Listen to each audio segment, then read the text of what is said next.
I've been on mute all that time. Let's start again. Welcome to Calling Khan, the World Cup edition. People, I'm alone tonight, so we can chat, me and you, just me and you, private chats, question and answer, anything you want. I know I've been on mute. This is what happens when you're on your own. You normally have people that are going to help me and guide me through streams, but today I'm on my own for now. Thank you very much for letting me know, bro. I know. Thank you. People, here's the link to call in. Call in, hit that link up, come and chat. Let's have a chat. Let's hear what you want to say. Let's hear what you want to speak about. Your country, your club, your choice of topic. Eunice says, I think Australia should have kicked the Argentinians more. It was a free hit for them. Wow, we nearly witnessed another mad edition of the World Cup. Did we or did we not? Right at the end there, Martinez pulls off a magnificent save. Otherwise, that could have been 2-2. And anything can happen in extra time, possibly penalties. But listen, I know probably people want to speak about Messi. D'Angelo says Messi shouldn't be compared to anyone but Pele and Maradona. Anyone after him should be grateful to be in a sentence with him. What a great message to start off with. I'm not gonna lie. I agree with you fully.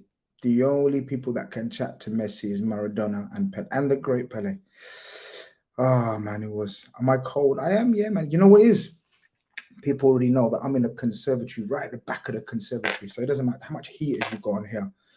Conservatories are conservatories, man. It gets a bit cold. So and plus, it's getting to the serious stage of the World Cup now, man. It's knockout, so the war has to come on, bro. Come on. You already know that.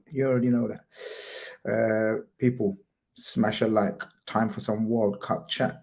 It's going to be a World Cup chat about anything and everything. As I said, at the moment, I'm on my own, so we could be chatting. I could be chatting what I want to chat about for the whole hour, which is what I'm planning to talk today because I'm on my own. Bilal's out somewhere. Everyone else is busy. Grizz, I told you the war hat would work. For who, though, Neil? Who did you tell me it was going to work for? That's what I'm trying to work out. Who was it supposed to work for? Who am I supporting today? You don't know. I could have been rooting for the Aussie. Oi. I could have been rooting for USA. But look, we've got to start with the USA game. What a game that was as well, man. USA started off nicely, you know that. But just Holland pulled off a brilliant move. And then the pullback. This Dumfries, guys, what's your opinion on this Denzel Dumfries, man? Everyone's going to talk him up and hype him up now. You know, apparently Chelsea are after him. Spurs want him. Man United want him. What's your thoughts on him? I don't rate him like that, you know. I don't rate him like that. He for sure suits a team where they're going to play 5 at the back with 3 centre backs, and he's the wing back. So out of those teams I've mentioned, Chelsea, but Reece James, does he get ahead of Reece James? Man United don't really play with 5 at the back. Spurs, yeah. Conte would be a very good fit because he's had him at, I believe he had him at Inter Milan. I'm sure he was there at Inter Milan, was he? No, actually, no, he wasn't. When Conte was there, Dumfries wasn't at Inter Milan, was he? Diego says Dumfries, dead player, good goal scorer. Yeah, look, he's one of those players that is not a great defender, and he's not good enough to be played as a right winger. So he's one of those players that the right wing back position was made specifically for him. Do you understand what I mean? It's one of those ones, isn't it? Like it specifically was made for him. Let me pin the link to call in the chat so people already know how to call in, and then we can get going. But yeah, Dumfries is one of those players that every time you think wing back, yeah, he's the ultimate wing back. You know, he's not very good at defending. He's not very good. He's not good enough to be just a right winger. There you go. Okay, people, the link to call in is now pinned. We are ready to get in callers, whoever wants to call in. Evening, Evening GN. He says, evening lads, smash up that like button. Conte would love Dumfries. Yeah, man, 100%. Conte, you can tell he's a Conte type player. I mean, I don't know, man. There's a lot of... He played well today. There's no doubt about it. He played well today, but I don't know, man.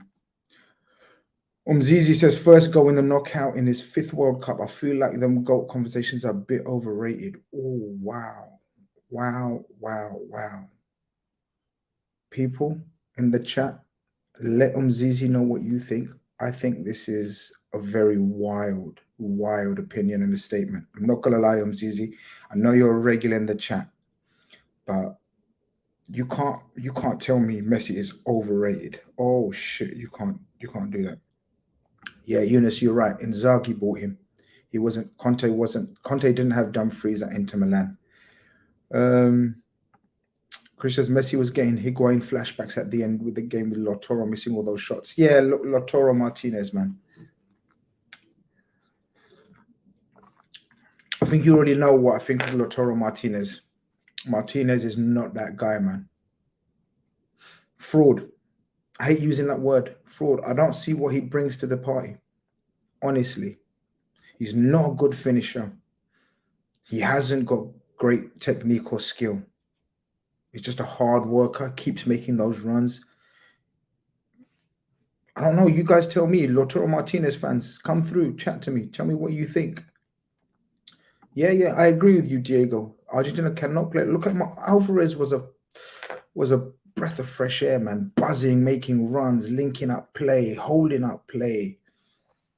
You know, he gets his goal as well. You know, Alvarez must have had Martinez must have had 6 chances now in this World Cup, like 6 gilt-edged chances, and hasn't. I don't think he's put one away, right? It is what it is, man. Yeah. There you go. 3 high XG chances and shank them. He shanks his shots. He literally shanks his shots. He's got nothing to his game that I think would be helpful. AB says he needs a tall striker next to him. Alone up front, he's not good enough. Well, Argentina don't play like that then. Then why is the national manager keep picking him and selecting him? I get you. The combination with Dzeko and with Lukaku, yeah. But if you're picking a player to play in your system and you only play with 1 up front and then 2 wide men and Messi with a free role, that's not his game, right? That's not his game. I see what you mean. He's like he plays off a target man. Like, as I said, like a Dzeko, like a Lukaku, like he does at his club sides, then yeah, it has worked for him. But Serie A, we know Serie A ain't that league anymore. It's just not that league anymore. So Serie A, you know, is it one of the biggest, higher quality leagues right now? Is it difficult? Like back in the day when we used to hear goals going in Serie A, we used to think, yeah, that striker must be good because Serie A is all about great defensive play, tactical play, centre backs, full backs, the managers setting up the teams really defensively. It's not like that anymore. Serie A is not like that anymore, man. So yeah, when we talk about Serie A, you know, it ain't got that same quality. Big up Isan. Isan says, Grizz, is it me or the quality is terrible in this World Cup? I don't think big guns even exist anymore. We're still in nostalgia. Unfortunately, times have moved on and the reality is the quality is down.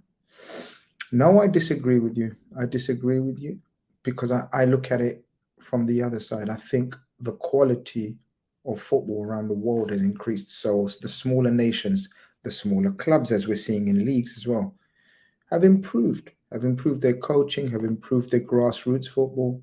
Everything is getting better. So the gap, the margin between the big nations or the big clubs is far from narrow, Isan. It's far from narrow. Big guns still exist, man. If you're good, you're still good. I don't think the quality is terrible. No, I think it's exciting. You know, it's not the highest quality. There's 2 different arguments. It's not the highest quality, but I would never call it poor. I would never call it poor. Shabazz says, disagree. Serie A is so good right now. Anyone who says it's dead doesn't watch it. So Serie A is so good right now. Anyone who says it's dead doesn't watch it. I'm saying it's dead, and I watch it. Okay, I'm not saying it's dead. I don't think it's great. I don't think it's great at all. Napoli are walking that league. And are we saying tomorrow, if Napoli played, for example, Man City or even a Liverpool again over 2 legs, and the state we're in, I think we beat them over 2 legs. They caught us at a worst moment possible in that first leg, and we smoked them in the second leg. Inter Milan, not that team. Juve, definitely not that team. AC Milan, definitely not that team. We've dealt with Inter Milan, AC Milan in the last 2 seasons. We've shown Napoli are the outstanding team in Serie A. And if you think Serie A is hot, then I'll reverse that on you and say you don't know what you're talking about. Like you've said, anybody who says it's dead doesn't watch it. I respect as one of the best ever, but playing 5 World Cups and only scoring once in the knockouts isn't GOAT level. It's not 5, it's 4 World Cups, isn't it? This is 5th. So, you know, that's the first thing. And secondly, it's always about the team. If the team hasn't progressed to a knockout stage, then it's very difficult to score. I'm not 100% sure the stats. Has anybody got the stats to hand in terms of how many games, how many games he's played in the knockout stages? Because that would be interesting to know. That would be interesting to know. Diego says, exactly. How often have we seen massive scorelines in this World Cup? The quality of football is becoming more equal between countries. Yeah, that's what I mean. 100%. 100%. Let's see what's going on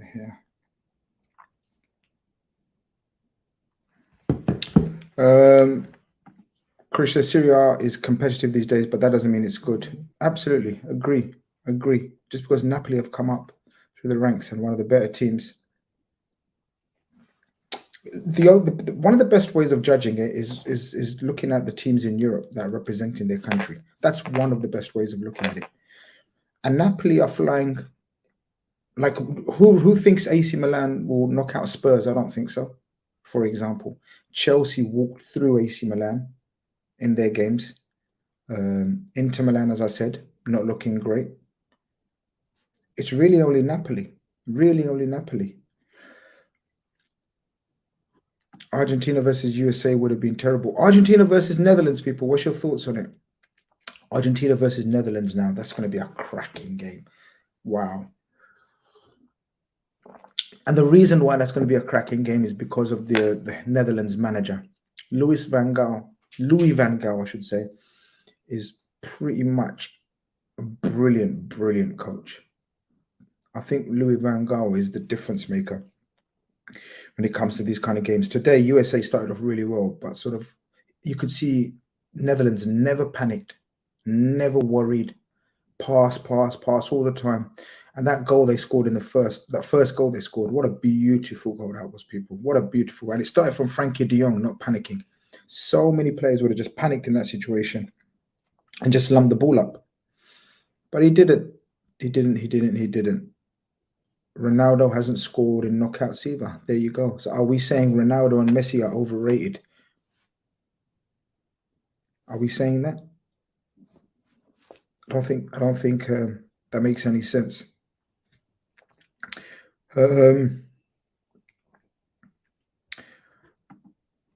Our train says, I still have my doubts about Argentina. Yeah. To be honest with you, there's cases to be made for all the top teams to have weaknesses in them. I don't think one team has looked outstanding. I think every team has had weaknesses, flaws, issues. Do Brazil look good without Neymar? They didn't look good to me. Now Gabriel Jesus is injured as well. Their backup left back, Alex Telles, even though I don't rate him, he's out as well. A couple of injuries here and there can change everything, guys. I still have my doubts about Argentina too. Isan thinks Holland and Argentina is going to be a blockbuster. Well, it's definitely a classic, isn't it? It's one of those classic games, classic fixtures. Yeah, man, no one team finished with 9 points. No one team finished with 9 points.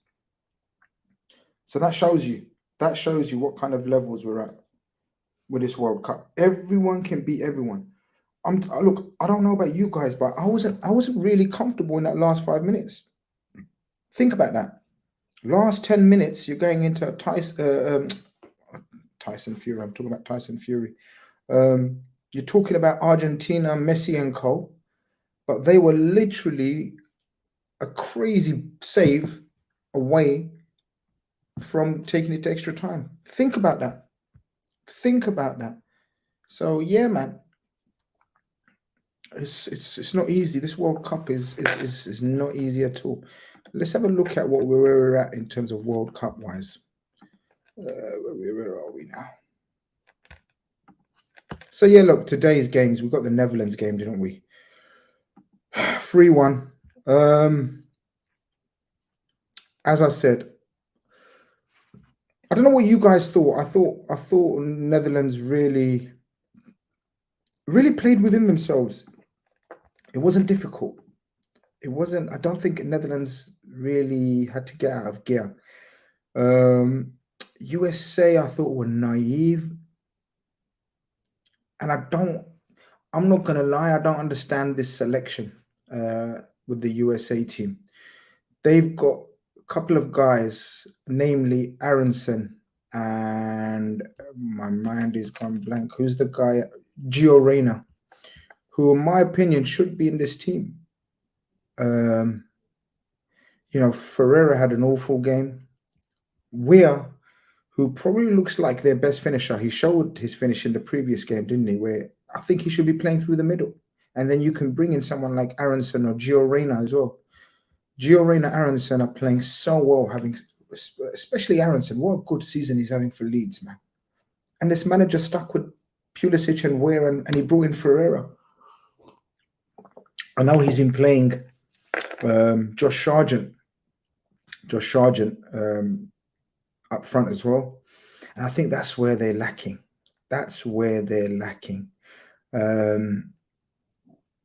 The much heralded midfield, young, energetic, bright. But really, I was looking at it today and I was thinking that term we used for the Argentinian midfielders, where we speak about how they can handle the ball, like not handle it in terms of pick it up and handle it, pretend it's rugby. But you know what I mean? Controlling the ball. These three are very, very high octane, high energy. The desire, the passion, all of that. But which one of them, because you always need more than one. You need a partner in there who can control the tempo. Not one of them were able to control the tempo like a Frankie de Jong today, for example. Frankie de Jong controlled the whole tempo of the game. I think that was the difference. A lot of hustle and bustle from the USA team, a lot of energy, a lot of drive, but there wasn't that control. It didn't look like control. It looked like when Liverpool play heavy metal football, but without the attackers that we've got. Do you get what I'm saying? Like everything else was there. Like their midfield is pretty much like our midfield when we had the likes of Henderson, Fabinho, Gini, just high octane pressure. But then we had the killers up front to finish the moves and chances. Not one of them is a killer up front. Not one of them.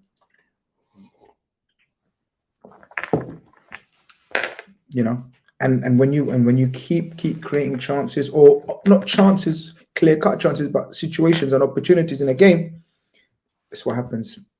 If you don't put them away, a classy team that has got ball players and people that can finish, and Depay and Gakpo have shown that they can finish. Gakpo not today, but in this World Cup, he's shown that whatever happens, he can finish a chance. And I must speak about Daily Blind, guys. Like this guy, every game, every lineup that's announced, you think to yourself, right, weak point, Daily Blind, old, slow. He was up against Timothy Weir, high on confidence, scored in the previous game, not the England game, but the previous game. Son of the famous George Weir, quick, good player. And you think to yourself, You know, you think to yourself, yeah, he's going to get at Daley Blind. But how many people must have said that in the past? Even when he was at United, I used to think, this guy, yeah, we're going to terrorize him or whoever's playing against him. But you never, ever see him get that much beatings in a game. He may lose a one-on-one battle here and there because, you know, he's not the quickest. But Louis van Gaal, the genius, he is. Louis van Gaal is a brilliant, brilliant coach. He's actually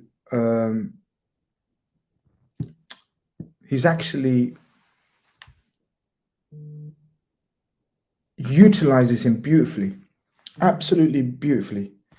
What's this, man? He actually utilizes Daley Blind really well, because Daley Blind's game is all about controlling the ball, positional play, and in that wing-back position, he's almost asked to be a midfielder as opposed to a defender per se. I thought both fullbacks in that sense, Louis van Gaal got the best out of. You know, Dumfries assisting and scoring, and Blind assisting Dumfries for the final goal, which was a cracking finish, you got to admit. Okay, hit his shin, but, you know, these kind of things can happen. But yeah, let me know what you guys thought of this game. Van Dijk, I thought he coasted. I don't think he was brilliant. I thought he's coasted through the game. Like, he didn't break sweat. I thought Ake was very good.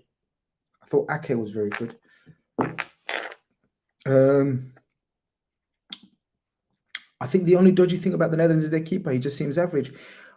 He made a very good save, didn't he? Like, well, there you go. Eunice reminds us he made a brilliant save in the first 2 minutes, man, from Pulisic. You know, Eunice says Holland were compact to close down the spaces. They allowed USA centre-backs on the ball, which was too funny. Bit of a footballing lesson for the US coach. Yeah, look, it's harsh. Like, he hasn't got the players, has he, that Louis van Gaal has. They haven't got the heritage. They haven't got the technique that's been developed through generations of coaching, like the Holland, the Dutch way. You know what I mean? You could see they're not as technically as good as the Dutch players. You know, even, you know, someone like, you know, De Roon in midfield was so good on the ball. Ake plays at Man City. He's got to be good on the ball. I've just spoken about Blind's ability on the ball. Timber, born in, like, I don't know if he's born, but, you know, the Ajax system, raised up by the Ajax system. You have to know how to play football. So it's harsh to say that the coach was given a football lesson. Louis van Gaal was given many coaches a lesson. He wouldn't be the first, he won't be the last. Jean Rene says, perfect analysis. Tyler Adams was impressive. Thank you very much for the perfect analysis. But Tyler Adams was impressive. Overall, Tyler Adams has been a shining light for the US, not only on the pitch, but off the pitch. If you see him speak in press conferences, you know, the way he talks about the game, everything has been spot on. Everything has been spot on about Tyler Adams, how he's come across. A very mature kid. So he's been good. Yeah, Ake's been very good. Got to say that, bro. Even though I'm a Liverpool fan, he plays for Man City. Not his biggest fan. You know, definitely not the fee, but he's done well. He done very well. He was cool. He was calm. You know, it was like watching. It was like watching a mini Virgil van Dijk. No, what do you reckon? Martinez is a bum. Hamza says almost cost Argentina because if they score, if he scores, there's no pressure in the game. Oh yeah, Lautaro Martinez. Yeah, Lautaro Martinez. We've discussed this, Hamza, man. Yeah, Messi. Guys, imagine the amount of assists Messi could have got. This is what I mean, man. When people say he's overrated, think about some of the bums he's been playing with. Messi could have got a lot more assists if those chances were taken, man. Ali says VVD was great today. Let's hope he translates that form when he gets back to Liverpool. Yeah, that's the hope, bro. That's the hope that he starts showing some of that form. He was commanding. He didn't have to be overly aggressive. I guess, but he was in control of situations. That's when Virgil van Dijk is at his best, when he's in control of the whole situation. And you've got to remember, you've got to be in that position to be in control of it. So when people say, oh, it's all easy when he doesn't run or whatever, that's because his reading of the game is so good. He makes it look easy than it actually is. Blade says, USA feels like pace and power, no tech. Netherlands was so much better technically. Yeah, that's exactly what I said, bro. That's exactly what I said as well. The pace and power and the energy was there from Netherlands. Just the tactics, the game plan. It felt like USA were trying to do everything 100 miles per hour. And you didn't have to be 100 miles per hour against this Dutch team. Against this Dutch team, you could have worked your way in and pick off moments. Because a lot of these Dutch players aren't great one-on-one. De Jong's not great one-on-one. Klaassen is not great one-on-one. In midfield, you can beat them blind one-on-one again. So they could have picked their moments more, I feel. But they didn't. It was like 100 miles per hour, 100 miles per hour. And they picked him off. They picked him off. Grizz, you're being hypocritical. Messi good because his forwards are bums, but KDB exact same thing is shit. If you can find anywhere I've said KDB is shit, show me, DM me, Instagram, tweet, anything. Anywhere I've said KDB is shit, show me. And I'll delete my channel. Manrik says, Grizz, Messi could have got 3 assists. I'm surprised Dybala hasn't got any minutes. Yeah, Dybala's another strange one, bro. Again, Dybala's one of those players that doesn't make runs behind the back line. And so if you play Dybala as well, then who in the Argentina is going to be penetrative? Especially if no Di Maria as well. Di Maria missing. Messi doesn't make those runs anymore. Alvarez, look how many runs Alvarez made. Dybala is one of those guys that likes the ball to his feet, floating around the 10, maybe pulling out wide, doesn't go out on the outside of players. He's a technical player. Then you've got a bit of a muchness. Too much same in the Argentina team if Dybala plays. Do you know what I mean? It's too much of a same. There wouldn't be any penetrative runs in behind. But yeah, look, they briefly got back in it. It looked like they got back in it with what if anybody thinks that guy who came on, what was his name, people, even? If anybody thinks that this guy meant it, Haji Wright, bro, Haji Wright did not mean that. What have you done? Yeah, that was the most... People talking about Bergkamp-esque. Guys, come on. Let's get real. That was anything but Bergkamp-esque. That was the most flukiest finish. I don't know what... I actually think he miscontrolled it. So, do you know when you tried to hit it with your instep, right, into the goal, he got there so early, it hit the top of his toe and somehow looped over the keeper in the opposite direction. Guys, if you're calling him prime Romario, because that's a Romario type finish, you guys are lost, man. Don't even say that, man. Is Di Maria fully out the tournament? No. I believe he's okay. I don't think it was anything serious.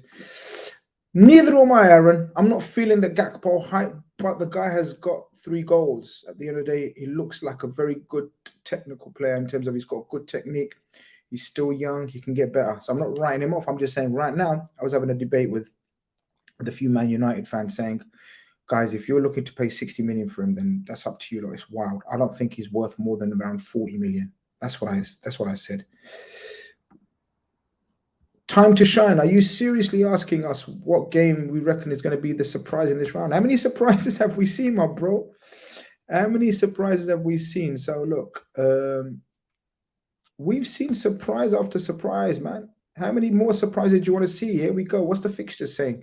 So look, tomorrow is France versus Poland. Do you see a surprise there? I don't really see a surprise in the France versus Poland game. Poland, I think, are lucky to be here. I think it's fair. And then England, Senegal. Does anybody see a lineup? Sorry, a surprise there? Senegal have done brilliant to get here without my boy Sadio. Shout out to Ismaila Sarr, who stepped up in Sadio Mane's place. They're apparently without Idrissa Gueye as well, Senegal. So that's Sadio Mane and Idrissa Gueye. That is the spine of their team. That is the spine of their team. So, you know, it's going to be a tall order trying to beat England without Sadio Mane and Idrissa Gueye. But looking forward, time to shine. Japan, Croatia. If Japan beat Croatia, that's not a real surprise. If Morocco beats Spain, that would be a surprise, but would it be a crazy surprise, guys? Would that be a crazy surprise if Morocco were to beat Spain? And Portugal, Switzerland. They're the games that we're looking at for surprises, right? France, Poland, I don't see it happening. England, Senegal will be tight. I don't think it's a game of many goals, but England should have control of that game. Japan, Croatia, I don't see a surprise whoever wins that. Whoever wins that, you can see Japan winning that, you can see Croatia winning that. Brazil, South Korea, come on. This World Cup has been crazy, but surely no surprises there. And then the last two games, Morocco, Spain. Yes, everyone's talking about Spain. Yes, Enrique, Gavi, Pedri, blah, blah, blah. But if anybody's seen Morocco play, they'll tell you Spain are not looking forward to that game. And Portugal, Switzerland, I think Switzerland have been one of the better teams of the World Cup. Very quietly, efficiently getting the jobs done. I think Switzerland have been a pleasant surprise. I'm not going to lie. But guys, if you're joining me now and thinking, where is everyone? I'm alone today. Everyone's tired. Been a long week. Everyone's put a lot of hard work in and effort in. They're all doing their thing. Omar may join us. Sorry, Bilal may join us in about 15 minutes. But until then, you've got me to deal with. So it's a bit of a question mark. Sorry, it's a bit of a question answer debate between the chat and I. How's that? But if somebody does want to come in, the link is pinned. If you do want to call in, the link is pinned and you can come on and have a chat with me as well if you want. Only if you want, you don't have to. Messi, amazing. Wow. Yeah, mate. Yeah. Let's see what else was everyone was saying while I was waffling on. Grizz, in your opinion, who do you think will be a viable option for midfield in January? In January, for me, there's only one man that we should do everything we can to get, and that's Moises Caicedo of Brighton. Grizz, Brazil having injury issues. Why do I feel Croatia is going to get into another final? Japan are a solid team. If they end up being such a strong team, they can go all the way. They can. Japan are very, very good. Very well-drilled team. The manager has got lucky, though. I'm going to say that. The manager has got lucky. Ethan says, Grizz, I want apologies for DePaul. What shall I apologize for? For not rating him like how you rate him? I'm not going to apologize for that. I don't rate him like I think how you rate him. I think he's a good player. I don't think he's world-class or anything like that. I don't think he was right for Liverpool. That was the debate of the time, at the time. I never said he's not a good player. I said I don't think he's good enough for us to take us to another level. 60 million is wild for Gakpo, no doubt about it. Hassi says England getting knocked out by Senegal. Love to see it. Love to see it. Zizi says the Argentina manager's made everything he could to bring Australia back into the game. He started Gomez, and then that was a surprise. Again, another veteran of the game, and he's not that guy. He's not going to go running behind. Again, he's a wide forward who likes to come in. He's right-footed, but he plays on the left. It kept coming in and just narrowing the the game down, and that's what Australia's strength was, right down the middle, packed out the middle, because they knew, let it go out wide. If you're going to cross it, we're going to beat you every day. But they've got that 7-foot monster in centre back. And then when his subs invited Australia, and with 5 at the back, he brought the game where Aussie wanted. I didn't mind the 5 at the back. I'm not going to lie. I thought it made sense, because he didn't have any natural wingers. You've got to remember that. So what he tried to do was stretch the game with the fullbacks, and then have the added assurances of an extra centre back, who, by the way, played brilliantly. Lisandro Martinez. If it wasn't for his last minute world-class challenge block, this game could have been a different story, people. This game could have been a different story. I mean, that was a mercurial run from that player. I can't remember. What else we got here? Yeah, without Gay, I can't see Senegal having a chance, man. That's massive, massive. Shabazz says, I think Switzerland can win. I think so too. As I said, nothing surprises me in that game. Nothing surprises me in that game. Hassi says, just come back from Morocco a day before the Belgian game. Beautiful country, beautiful people. Absolutely, absolutely. I agree with that. I've been in Morocco a few times, so I agree with you. Ash sends in the first super chat and says, Messi, speechless. Ronaldo stands make me sick. Yeah, look, this conversation will always be a conversation, because Ronaldo is such a world-class player as well. Like, look, I joke about and I banter Man United fans about Ronaldo now, but Ronaldo in his prime, Ronaldo was a machine and a very, very elite player. So it's not about Ronaldo being crap. Wow, you're wild if you say that. Ronaldo is one of the greatest of all time as well. But Messi is just, look at him today. That's 34, 35 years old, Messi in a World Cup. Just go look at that again. Australians all over him, man marking him, doubling up on him. He was slowing the game down. He was speeding it up, creating chances, hold up play. In the last 10 minutes, they were giving the ball to him, surrounded by Australians. He was either wriggling out, body swerving out of tight gaps, or just slowing the down to his tempo. The Australians were scared to tackle him, to save time. My God. I don't know what to say about this guy. Ash, you're right, speechless. Even though I've just said a few sentences, you know what I mean. Man wants Grizz to apologize for calling a scrubber. Get off your knees for these mediocre ballers, brother. Yo, take it easy, man. Take it easy. I'm sure he probably wants me to apologize for not rating him, which, why would you do that? HKN music in the building. Big up, brother. HKN from Big Six. I see him on Saeed's league as well. Big contributor to the Big Six. He says Rashford and Foden over Sterling and Saka. Rashford and Foden over Sterling and Saka for England tomorrow.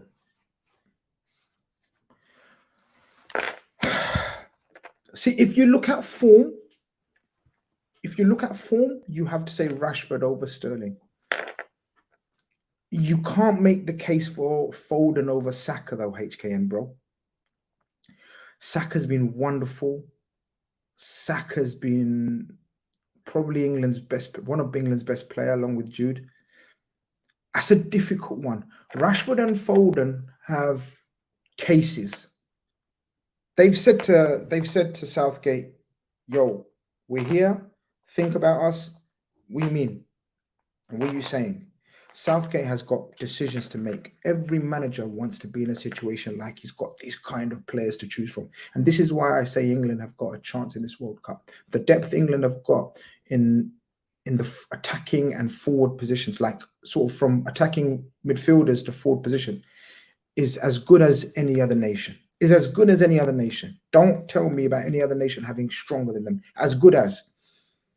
So for example, look at this combination in itself. And then we haven't even mentioned the likes of Maddison, Grealish, Callum Wilson. I'm pretty sure We've maybe forgotten a few others.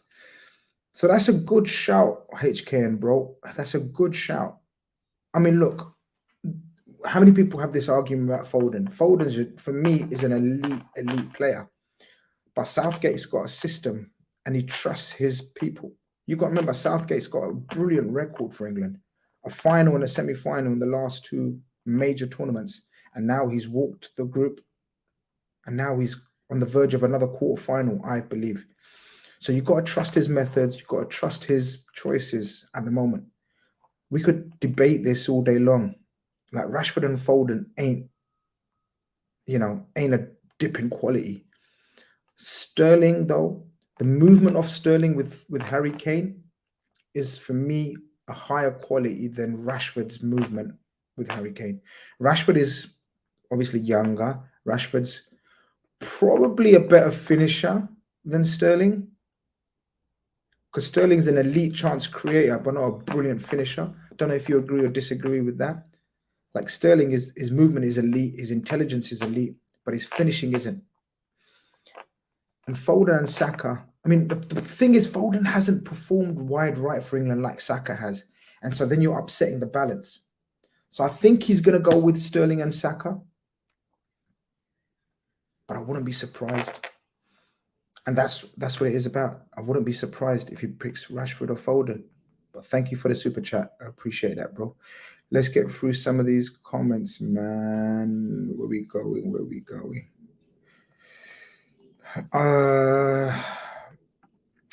Blade says, I'm tired of this Messi Ronaldo fans debate. It's been over a decade, people. It's 2022. People need to give up a game. Both are great. Yeah, absolutely, man. Matt, channel member in the chat, says, a shame to get knocked out, but was a wild ride. Proud of the boys. Nice to watch Messi in action as always. Big up, Grizz. Like the stream, you dogs. Yeah, like the stream, you goats. I won't call you dogs. Unless you piss me off, then I'll call you anything I want. You guys know it. I don't hold back. But big up, Matt. Brilliant. Absolutely proud. You should be proud of your country. Honestly, massive achievement to come out that group. You guys done brilliant. Fantastic. Nas, if you're in the chat, why are you WhatsApping me when you know I'm live on a show? Like, I don't get it. Like, I'm on the show live. You know I'm on the show. I'm talking to you, and you're WhatsApping me, disturbing me when you know I'm alone doing the show. Make it make sense, Isan. Oh, God, some people. Big up yourself as well, Rasim said. Big up, Grizz. Big up yourself, bro. Big up yourself. Stu says, how strong are these guys in defensive transitions? Bullied by Hungary. This Mipopic one-sided viewpoint is why they never win. They can speculate and progress, and that's it. Okay. Replace Kane. No,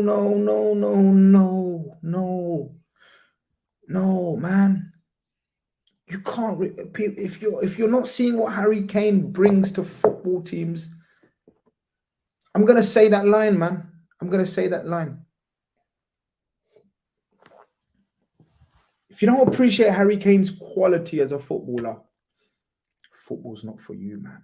I'm going to say that line. I hate saying it when people say it, but football's not for you. Harry Kane, listen, we can joke about other things and banter, and you do the usual tribalism, you know, when we're cussing Spurs about trophies and Harry Kane and not winning this, and some people want to speak about other bits about Harry Kane. I don't like speaking about personal stuff about Harry Kane, but as a footballer, you've got to appreciate the guy.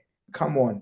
You've got to appreciate the guy. If you don't, then you're never going to understand football. I'm sorry. You're not going to understand what football. Harry Kane is a supreme forward. Not only his finishing, but his movement, his hold up, his link up, and his creativity is second to none. Harry Kane is a wonderful, wonderful footballer, man. People still doubt Kane. Obviously so, Krish. Obviously so. Mate, I'd take Harry Kane tomorrow.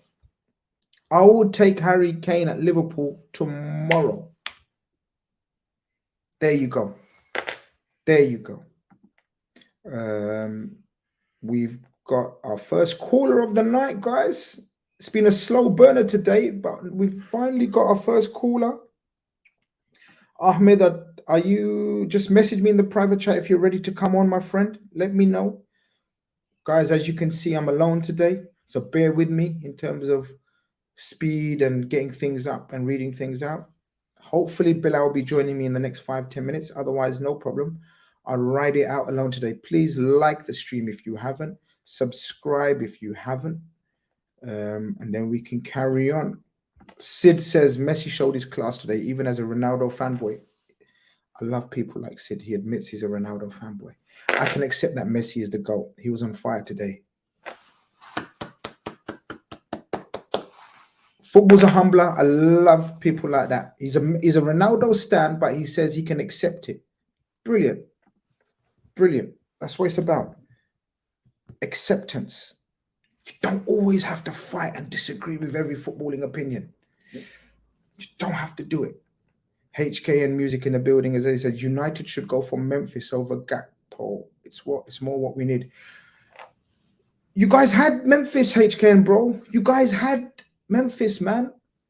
But it was the wrong player, maybe the right player at the wrong time. And the wrong coach. Memphis is different players have different personality traits, and they need different personalities when they got coaches managing them. And Memphis is the kind of guy, it looks like he's the kind of guy that you need to just put your arm around and say, yo, I love you. You the man. You know what I mean? His ego needs a bit of polishing. You need to tell him, yeah, he's the main man. And he was never going to be the main man. He's never going to be the main man at Man United at the time. Gakpo, I was having a debate with you. Obviously, you know Saeed. And I was having a debate with Saeed, HKM, bro. And I was saying Gakpo, even though I don't think he's that guy, even though I don't think he's worth anything more than 40, 45 million, with the right coaching and with the right team, he could be converted into a central forward. And that's what you guys need. You guys need a center forward. Because Ronaldo ain't that guy. Martial never has been that guy or has never been fit enough to be that guy.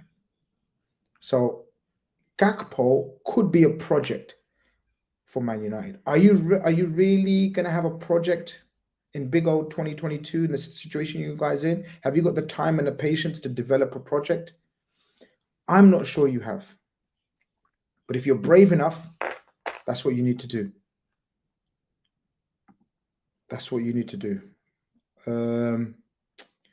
Ash, we got merch coming out very soon, my friend. We've got merch coming out very soon, bro. Keep an eye out on that. Football is a humble, merch is coming out. And a few other things I can't go into right now. Sorry. United are in a project. What are you talking about, Grizz? I'm talking about Gakpo being the centre forward at Man United going forward. If you didn't understand. If you didn't understand, I'm talking about Gakpo being the main centre forward for Man United going forward. I believe that's a project. The project of Man United overall as a club, I agree with you. But if you're going to play a young forward, if you're going to buy a young forward to become the main man at Man United in a position that he hasn't played much, if at all, that's a project. And I'm not sure if Man United are ready to go for that kind of project. Hope that explains. If it doesn't, listen to me more carefully, my brother or sister. I don't know if you're male or female, so forgive me. I'm going to bring in my first caller of the night. Ahmed is in the building. Let's see what Ahmed wants to speak about. Yes, Ahmed. Hope you're doing well, my friend. How are you? I'm doing good, Grizz. What about you? How are you doing? I'm doing very well, bro. I'm on my own today, as you can see, but I think I'm doing a pretty good job. People, let me know if I'm doing a good job on my own. Hopefully, I am. To be honest, Grizz, your call-ins are quite late, according to me. That I can't do nothing about, my bro. That I can't do Yeah, nothing for about. I'm sure. sorry. Time-wise, I look at I your have to, streams in the morning. bro. Times-wise, I can't do much about. It's when everyone's available. Life is For such. sure. Life is such that this is the only Well, time I get to do on a Saturday. Obviously, this is too it, late because of the World Cup game finishing at 9 o'clock. Normally, Grizz, the call-in show is 7 p.m. it's 3:30 a.m. in the morning in Mumbai. Oh, that's fine, man. That's fine. Lovely time. 3:30 a.m. in Mumbai. Yeah, for Lovely. sure. Mumbai never sleeps, bro. It's like London. I've been to Oh, Mumbai, so I know as well. Mumbai never sleeps, man. It's a great time. Great time to be true, true. awake. How are Especially you in the anyway? World Cup. I'm doing good. What about you? Good, Enjoying good, the good, World good, Cup? bro. Oh, massively, massively. I think it's massive. The World Cup has been fantastic. The football, the shocks, the drama, the tension. This is what we want in football, right? This is one. Even For, sh- tonight, in the last 5 minutes, there was tension. Wow, who would have imagined? for sure. Every game has tension going into the last 5 minutes. That's what football's about. Entertainment. Football's not about the good always winning and the bad always losing. It's about the drama and the tension and the what is football? Football is an entertainment. You telling me you're not entertained in this World Cup? Crazy. 9 Oh, no, a.m. not at all. in Sydney. It's been a Exactly. really good one. Been a really good one. One of the best, if I as per my knowledge and as per my remembrance, to be honest, because it's been something of a hayride. Looking at the kind of performance, especially from the underdogs, and it's been something of a good one in terms of not only international football but enjoying it. Because normally we are frustrated, especially being club fans, you are normally frustrated, but this has been a really good one, especially some of the teams such as Japan, Korea, Saudi Arabia. Really good. Oh, absolutely. Look at these nations, man. They're punching above their weight. Even Australia today. You're right. Even Oh, for Australia sure. took the mighty Argentina and Messi into the last kick of the game, not knowing whether they're qualifying or they're going through. Do you get what I'm saying, bro? For sure. Imagine that. I mean, Yeah, it's yeah, yeah. brilliant. It's brilliant to be in that situation, and this is what makes it amazing, man. But who's been your favorites? Who's your team that you're backing and or you're thinking that or who's let you down? Has anyone let you down in terms of you thought, oh man, these were my Uh, guys? to be honest, I felt really disappointed with two teams, which was Uh-huh. Germany and Denmark, Uh-huh. because as we had seen in the Euros, I was expecting a lot from Denmark, and it was kind of surprising the way they approached their games, which was really slow, lethargic, and means you had some good players like Joachim Mail, the wing back, and you had means these guys did not start, and I was surprised because these were the names which had been come out during the Euros. You had seen them performing, Yeah. and Germany as well, because I was astonished by Nicholas Sule playing as a right back. I was like, what is the thought process behind it? And it was really weird because you have Tilo Kehrer who can play that position, and he's really means at least he can play that position better than Sule for sure. But means I don't know what was the philosophy behind it. Means you need to be playing Musiala as a number 10 and you're playing him on the wing. Yeah, he did very well, but he could have done even much better. You should have been playing Kai Havertz, to be honest, because you don't have a much better option, but you're playing Mueller up front. Ah, astonishing. Yeah, look, the Sule one. What to say about the Sule one? The Sule one, I don't even rate him as centre back. Never mind playing in a modern day fullback position. Uh Sule is like an old school German defender, all about the physical side of things. He's decent in the ball, actually. I'm not going to criticize his ball playing skills, in my opinion. Uh, but I don't, you know, it's a bit of a contradiction the way Hansi Flick wants to play in terms of the players at his disposal. Do you get what I mean? So Nicholas Sule, Grizz, yeah, Grizz, do you think Germany had a style? Because if you look at the 2014 team, because I remember the past Germany team, and you had the likes of Mesut Ozil, Mario Götze, Klose, Flip Lahm. I am still waiting for basically, let's take the simplest example here. The right back position was owned by Lahan. I'm still waiting for a right back to be there in the German team. I have no idea who the right back is, and that is No, astonishing. Means you had all the amount of time since 2014. It's been what, 8 years? And 8 years you couldn't have got a good right back. Means you could have progressed. You could have did in the Russia World Cup. I'm not saying he'll be ready, but you could have prepared him. You could have the Euros. This time he could have been prepared. But you don't have a plan itself. There is no thought process, idea, philosophy. yeah, look, I can't disagree with you in terms of not having a right back, an outstanding right back in terms of you can say that's the right back of Germany. Yeah. Uh, Exactly. it's undecided. They're trying Sebastian Kera, who's at I don't know. I'm sure that's his first name, Kera. Thilo Again, Kehrer.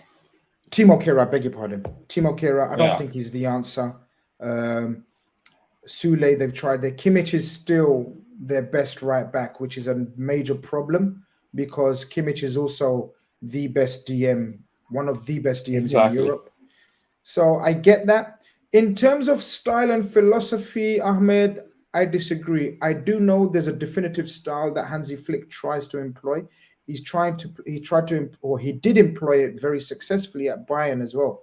I just disagree. Sorry, I just don't think he's got the players to fulfill that philosophy and style in Yeah. the German team. So yeah, so that is where what I mean. You can talk about the Bayern team. Yes, the 6 titles. I saw that thing, and it's very fascinating. But the matter of fact is, when you look at the German side, and they means during the Euros and now itself, means you have to face there should be some kind of a thought process or some kind of a clarity, to be honest. Because if you look around, if you look at the 3 games, the amount of means you had Mueller as number 10 in the first game and he's gone to the center forward position. He dropped Kai Havertz, whereas he could have been there for the Spain game. He could have tried to be means to be honest, the only thing Kai Havertz is good at is his movement. He is very good at with the ball. He can move around. He glides around pretty well. And for the Spain game, he was not there. He came in for the Costa Rica game. It doesn't matter much, but means the amount of changes which you saw itself showed an instability between the team itself.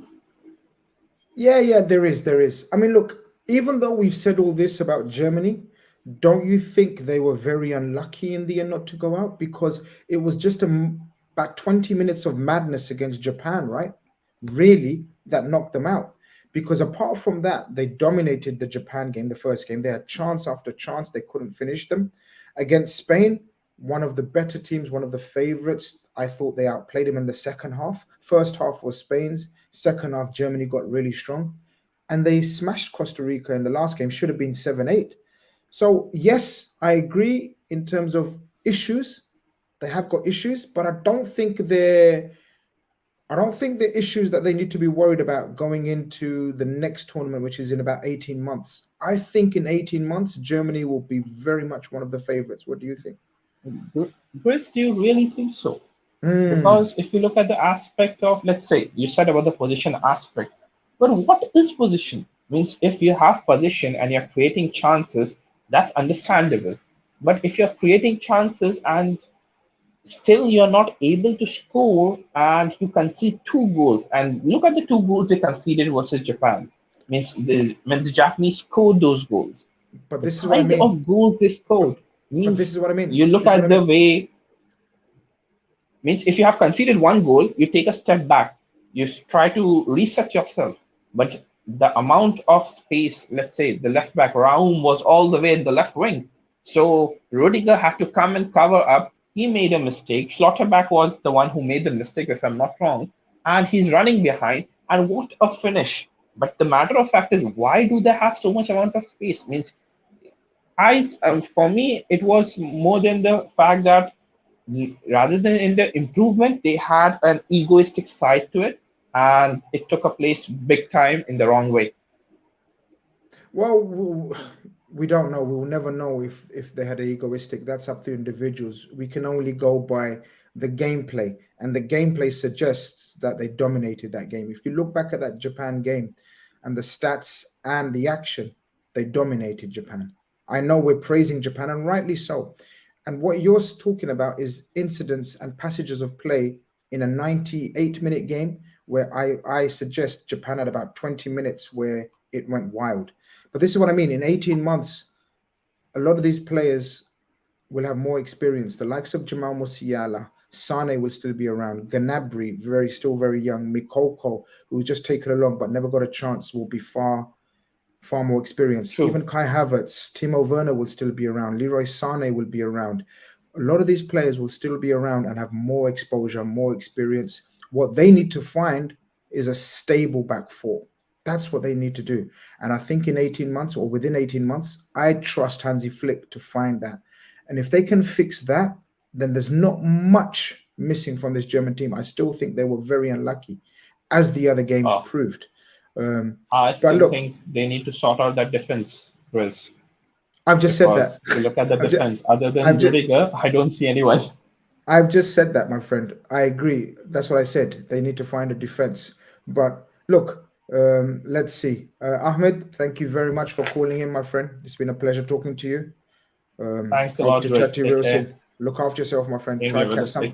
If you're not watching the show, try to catch some sleep. If you are watching the show, enjoy. Continue, my friend. Take care. Enjoy. See you later. Bye-bye. Guys, smash the likes. It's been a slow burner, but we're getting into it now. I'm not sure if Bilal's going to join me. I'm going to message him in a little bit. If not, we see how it goes. I've managed 1 hour on my own. So, okay, people asking me, can I come on next, pal? No, my friend, I will message the people in the chat who is next. I can see all of you. It's a channel members get priority, and then new callers get priority. So if you're a channel member, you will get priority on the call. In fact, you are certified to come on the call if you're a channel member. Avinash is next. I'm going to bring in Avinash next. Avinash, welcome to the stream. Hope you're doing very well, my friend. I'm good, Grizz. I hope you're doing well as well. Looks like you're waging a lone battle today. Yeah, look, I can't actually blame them, to be honest with you. We've had the World Cup is really tired at a few. It's been a mad few weeks already. A couple of weeks, would you say? 2 weeks, 2 weeks. Yeah, it's helter skelter. Most of us have like 3-4 games to watch. Yeah. And then I gotta watch every game because, you know, not only on my channel, I'm humbled and blessed to go on a few other platforms where if you don't watch the game, you'll be caught out if you don't know what you're talking on and speaking on. So I have to watch the games, and then I have to do my own channel and have to speak on other platforms. So it's been tiring, but I thought people are used to the call-in show on a Saturday night. I have to bring it to the party. How have you been finding it? Interested much? Enjoying it much? Or I agree with. I think a lot of people have the same opinion. It kind of started off as a bit of a slow burner, right? People were because of all the off-field issues, slap bang in the middle of the season and all of that. But I think I kind of hoped. I remember saying last time that I hope football sort of wins. You know, it rises up above all of the noise a little bit, and I feel like that's kind of happened. And I kind of hope that once things start catching fire a little bit, you know, the tournament sort of, more drama unfolds, people will start getting onto it, and ultimately, you know, the football will sort of take over. And I guess that's what happened. And especially the last round of group games. Wow. I mean, this is, I think, my 6th World Cup, if I'm counting right, since 2002. And that was the best group stage that I've witnessed. I don't know what you feel about that or what the others feel, but that last round was just insane drama. I mean, the way things were just getting flipped, you know, based on a goal here or a goal there. You just had to watch multiple games, and there was not a single dead rubber, I believe. Every single game mattered for something. So, yeah, I've really been enjoying it, and it helps, you know, not having an emotional connection to anyone. You know, I've been saying that, not having to watch Liverpool in a way where you're so invested. So you can just enjoy the football for what it is. And yeah, that's basically what I've been doing. Being able to analyze the games a little bit more objectively, if you like. No, I think you're spot on. When you haven't got any emotions vested in it, it's a total different way of appreciating the game and watching the game. That's the most noticeable thing for me from a personal point of view. I've managed to watch here every game with absolutely. Well, there's some games where you have an attachment to one team, maybe slightly, but overall, you watch the games for what they are: Yeah. refereeing decisions, the coaches' selections, the tactics. You just lay back and you enjoy the sport. Yeah. Being a Liverpool fan like me and you are, we haven't been able to enjoy, if you know what I mean. It's Exactly. we got too much tension in the game. We've Yeah. got too much pressure, mental pressure, you Hmm. know. And this has been one of those where you can just sit back and enjoy it. And look, I don't know if you heard me earlier. I was saying football's, in essence, it's an entertainment business. We're in the game to be entertained, unless we're supporting our team when it plays, and then you want them to win at all costs. You don't want entertainment, you just want to win. But everything else, when you're watching the game of football, when your team's not playing, it's entertainment. Can anyone really say they haven't been entertained, Avinash?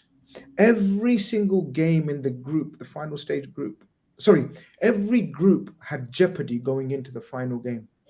And that's what you want in a competition. Any Yeah. competition you enter, you want there to be jeopardy. You don't want what's known as dead rubbers, that you're Yeah. playing a game, there's nothing on it. Who cares?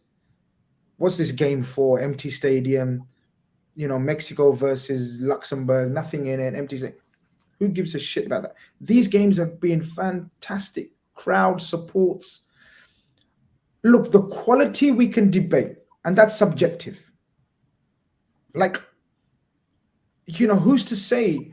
Like, if we're saying Germany haven't been good, like me and Ahmed were debating the previous caller, and he's thinking Germany's not all that.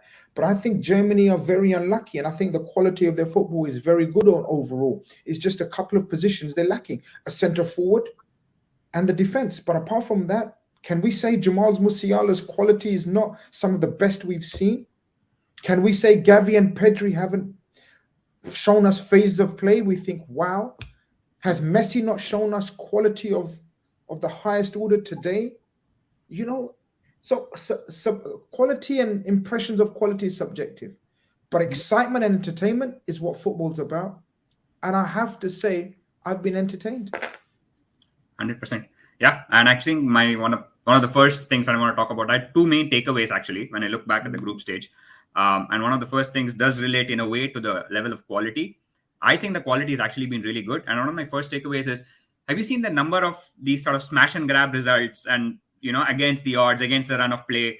I don't think you probably have the odd such result in a tournament like this. I mean, we have those in the league season as well. You probably have the odd result against one of the dominant teams, but the number of such games that have happened this season, I feel that's a bit unprecedented. You had the Saudi Arabia one, Japan doing it twice, Korea doing it at the end against Portugal, albeit they played a B team.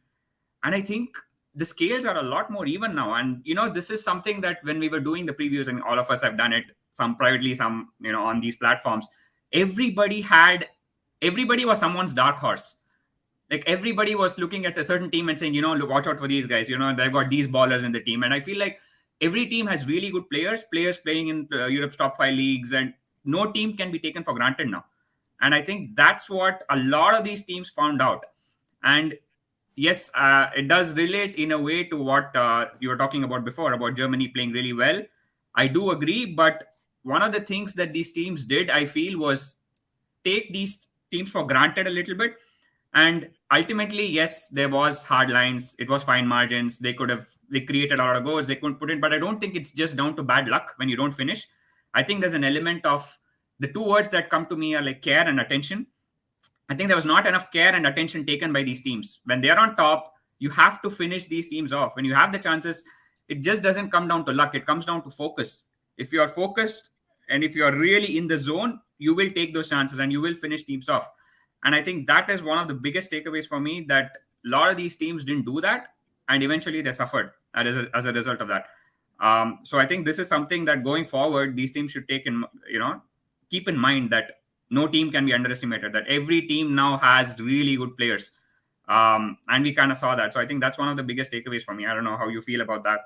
No, I agree with you. I mean, this is what I said earlier in terms of even in the leagues. If we look at the leagues around Europe, what have we seen? We've seen either a drop off in quality, or we've seen the margins being far narrower in terms of the top or the middle. Let's not say the bottom, even though there's been shocks in every domestic league, massive shocks across Europe.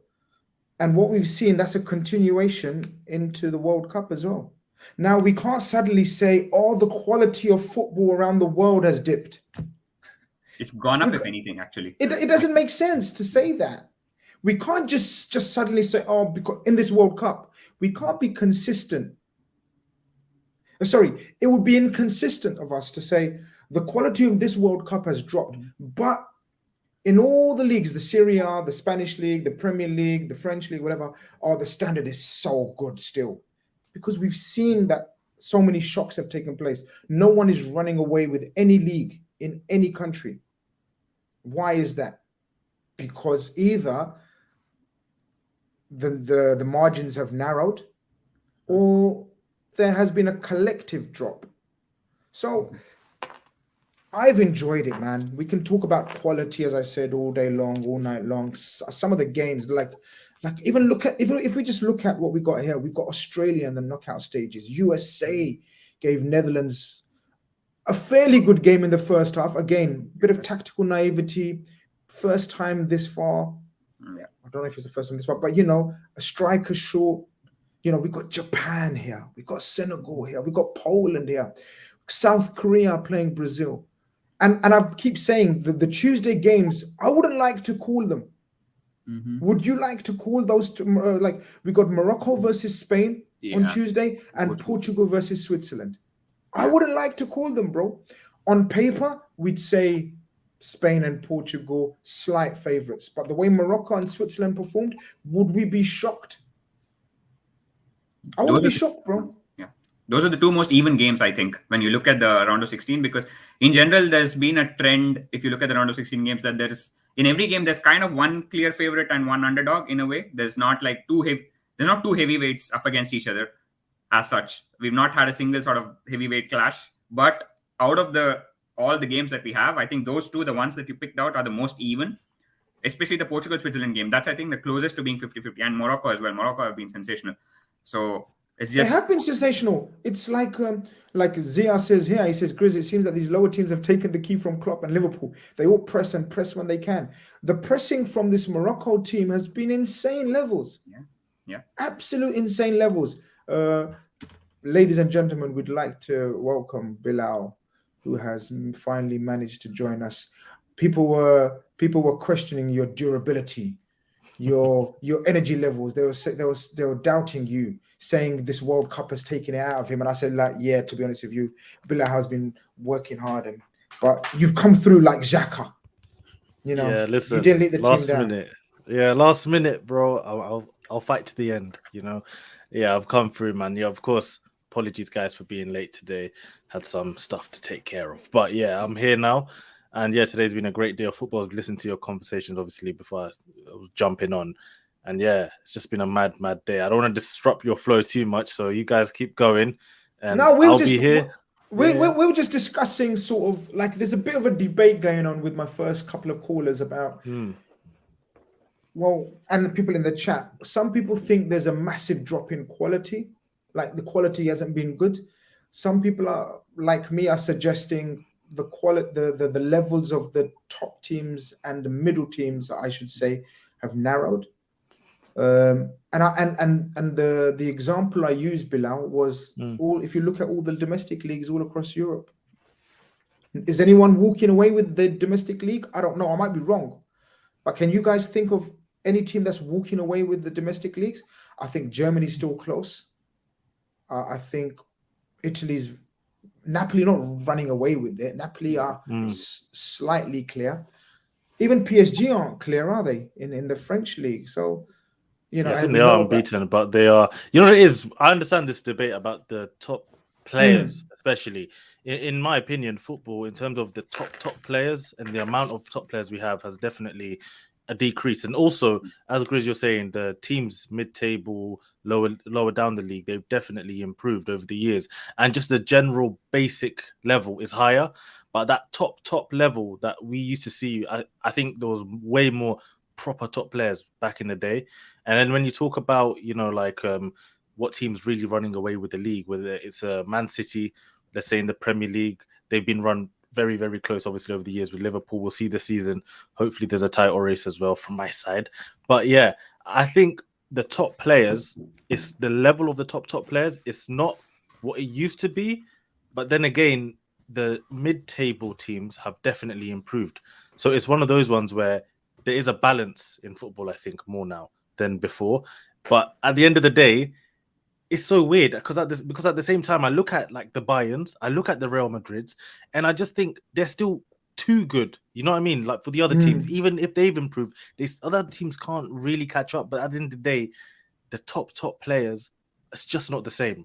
I understand what people are saying. It's definitely not the same as it was 10, 15, 20 years ago. So yeah, it's an interesting conversation, but it's very nuanced. It's not like there's one clear answer. There's multiple factors, I think. Yeah, 100%. I agree.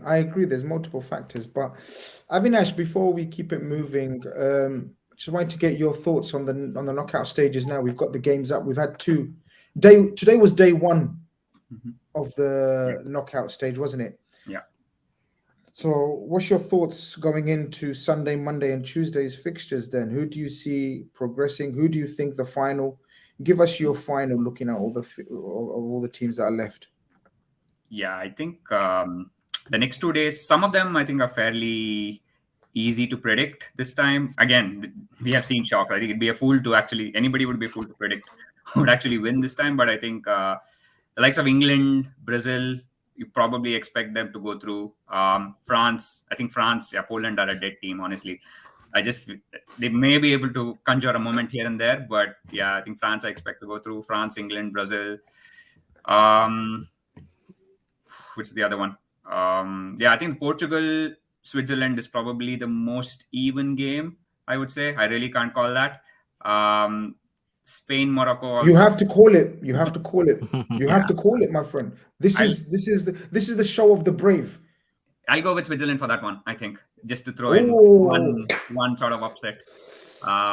Spain, I still think they might. Well, me and Bilal are gonna do the Bilal. I'm just warning you. Well, not warning you. I'm just telling you. If you don't know already, we're gonna do the World Cup predictions again tonight, without the influence of Omar and Michael. So me and you, I think we'll have the final definitive version. People, that should be something to look forward to. We will have that done before the end of the show. But Avinash, again, none of those are surprises what you're saying, right? Really. There's no the only shocks would be if Poland, Senegal, or South Korea go through. They're the only shocks, right? Yeah. Oh, and obviously some people say Morocco to an extent as well, even though I'm riding for them. Yeah, I get that. Japan might be an interesting one. I think so. That's that Croatia team. They dominate possession really well, but again, I think a lot. They're a bit like Spain light in some ways. They keep the ball very well. They've got great midfield, but again, lack a little bit of a cutting edge up front. And Japan have shown that they can really suck a punch like nobody else. They can. And the options they have off the bench is ridiculous. I cannot believe the likes of Mitoma, Minamino barely had a sniff. Minamino, we hasn't had a sniff. It's crazy. Like Mitomo's had a sniff at least. Our boy Taki. Yeah. But you got to say, do you know that guy, Kamada? Kamada. Yeah. He's the one who's played the most, but he's the one who's been the most underwhelming, I guess, in a way. He has even been. What was expected of him. He has been. I agree. Yeah. But I can still tell the quality. Yeah, of course. I don't know how to explain it. They have quality. I don't know if you guys. I don't know if you know what I mean, Bilal and Avinash. Yeah, no, like, he has been. Good, yeah. He has been underwhelming. I'm not going to sit here and say he's been. But I'd like to think I've got an eye for a player, and I can tell this guy has quality. I wonder how old he is, Bilal. I don't know if you can check that. It's probably like 25, 26, maybe, I think. Might be 26 so he's still got a big move in him. Because that would be nice. Yeah, 26, yeah. Yeah. I mean, look, David makes a very good point. Let's get off this one. David says the tactical aspect of the game has improved. Absolutely. Yeah, And mid-tier 100%. teams are able to compensate for the lack of top talent. I think you're spot on, David. I think you're spot on.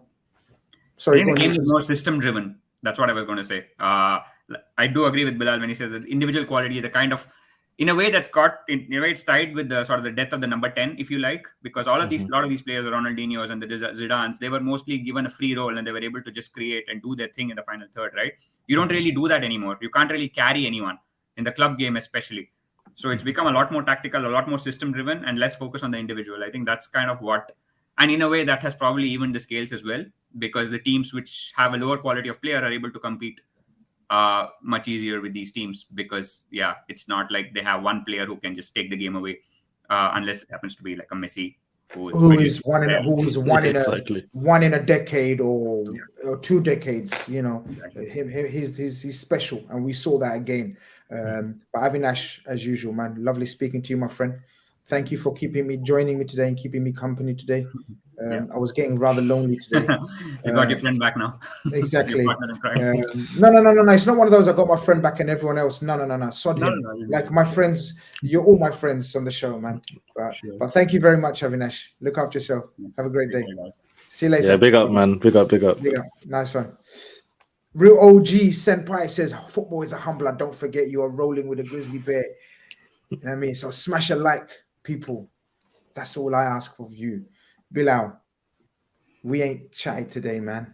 Like that game was like everything was coasting and everything was rosy. And I was thinking, we can't have a normal, boring game of football in this World Cup.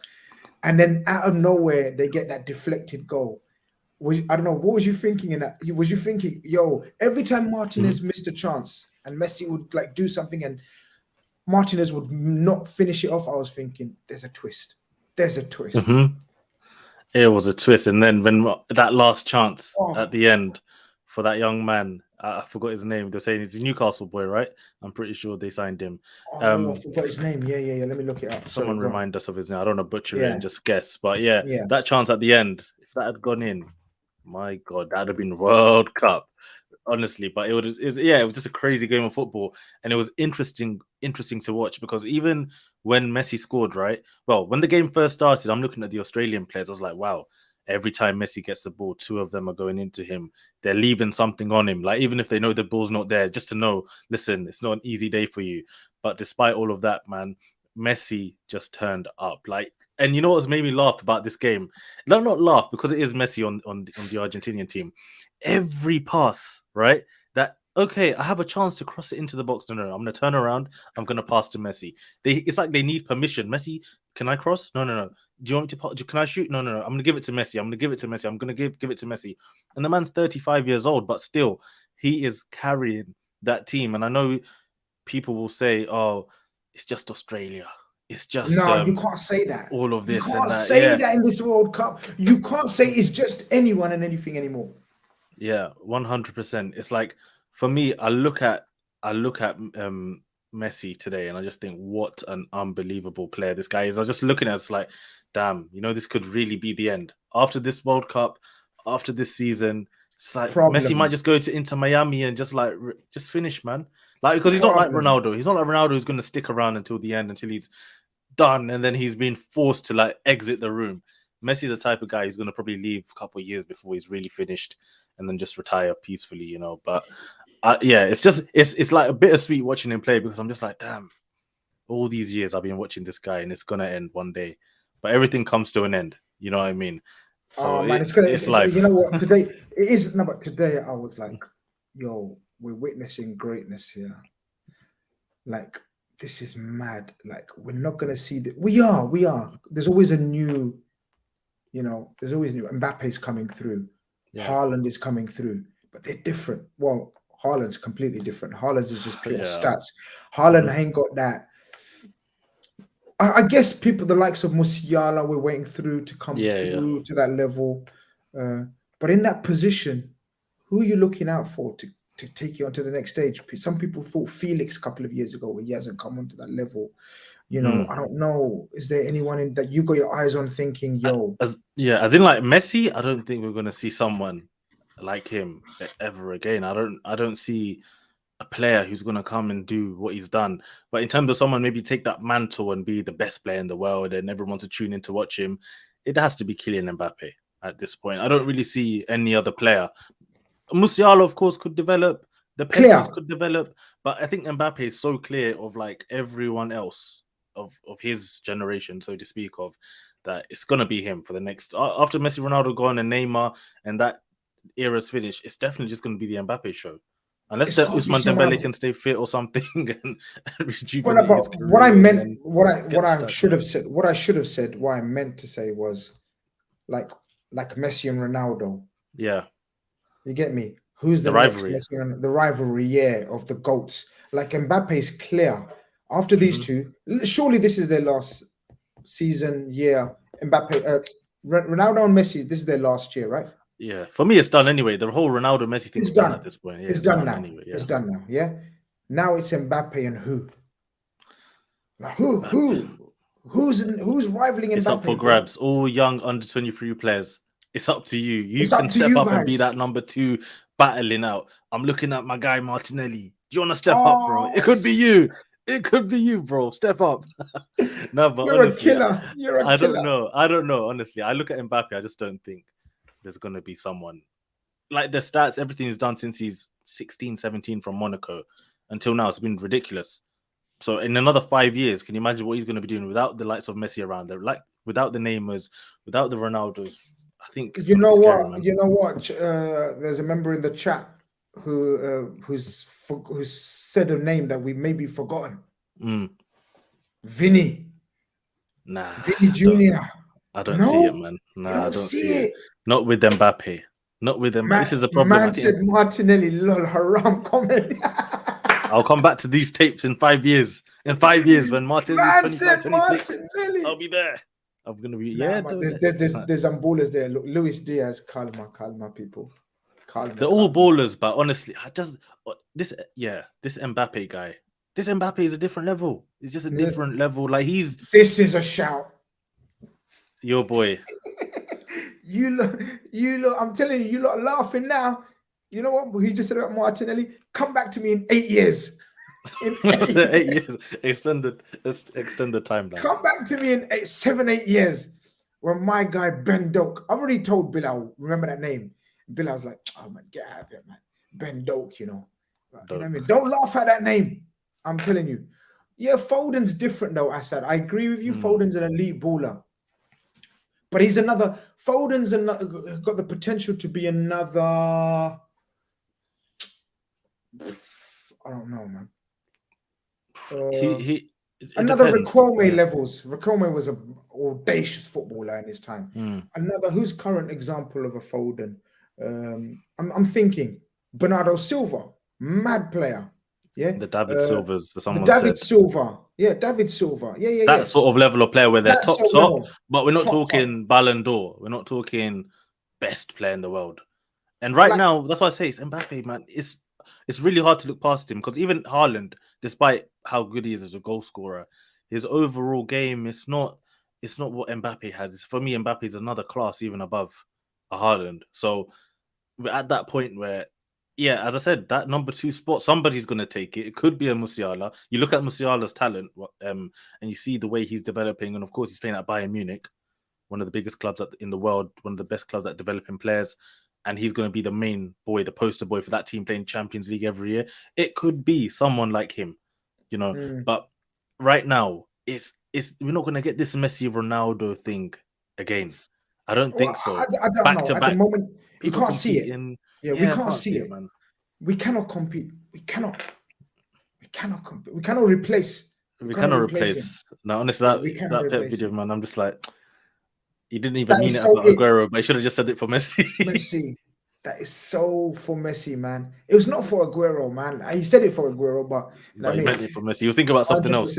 100%. People in the studio, I know 1 or 2 of you are getting impatient and sending me messages and whatnot. You guys, if you don't know the rules and regulations, I'm about to repeat them for the last time. Otherwise, I can't keep replying to every single message. Channel members get priority on active shows like this. This is one of the perks of membership. Also, channel members get interaction with the comments, priority to read out comments.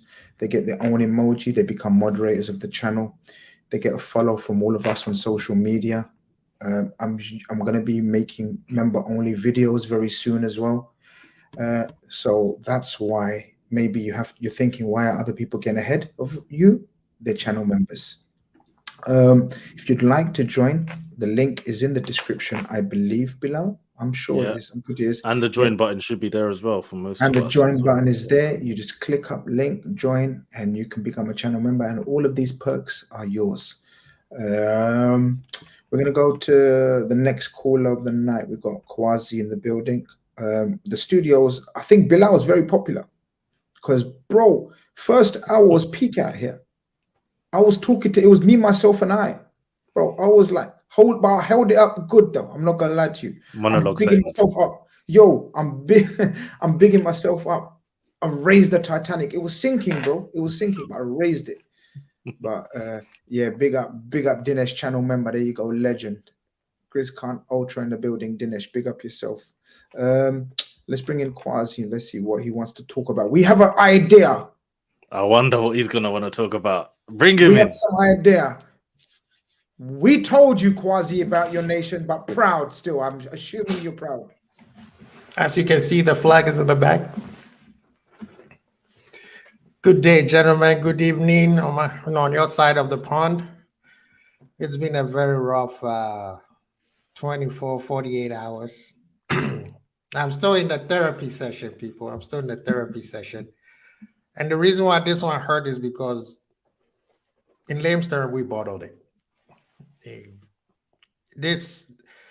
I will start with the coach. He made too many rookie decisions and lack of seeing what's going on. Can I ask one question? I'm gonna plead.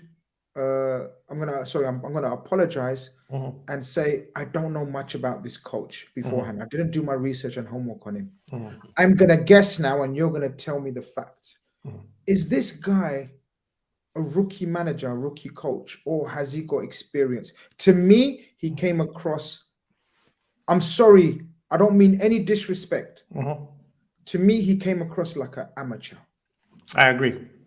And I won't put all of it on him because if you know African football, especially the sub-Saharan football, there's always other issues going on, right? So I'll start with him. Yes, he was been in Germany for a while. That's why he played in Germany, and he played in the national team. So he's been around the area for a while. Everybody knows him. As you see his demeanor, he's a very calm, cool, collected. Players love him. He's very approachable, good man manager. And then he did pretty well qualifying. AFCON, it was horrible. So they brought in Chris Hughton to help out, and I was thinking they were going to replace him, but they decided that since he qualified for the World Cup, let's just use Chris Hughton as the technical director who helps him out, give him counseling as the Yoda type of thing. But this one, the lineup from the first game against Portugal, he went 5 in the back. And then second game, he went 4-2-3-1, which I liked, and it worked. This game, he put Kudus as number 9 and put Inaki on the right side and kept the Ayew brothers, which to me, it's a setup for failure where you making the brothers even becoming more hateable because you put them into a match that everybody sees that they should not start. If they're there, fine, but don't start them. Bring him on from the bench where they could help out, right? This third, against Uruguay, it's like they didn't want to play. They felt like, all we have to do is just go through the motions. But I discussed this at the time, didn't I? Bilal, me and you spoke about it in terms of when you're not sure, when you only need a draw, you don't know how to approach it. You don't know what to do. Either go full out defense, play your game. This is why I thought the coach lacked experience. Now, I know you've spoken about his time in Germany and everything, but in terms of jobs, managerial jobs. This was like the main one. This was the first main one. So I'm right. Yeah, and it showed. It showed a lot because. So I'm right. Yeah, definitely. No, that one definitely. I know this game.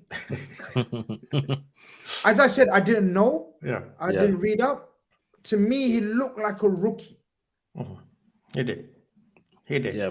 And I only knew about him really because of his time at Dortmund. Performance, man. I thought it was. I'm not. Look, I was rooting for Ghana.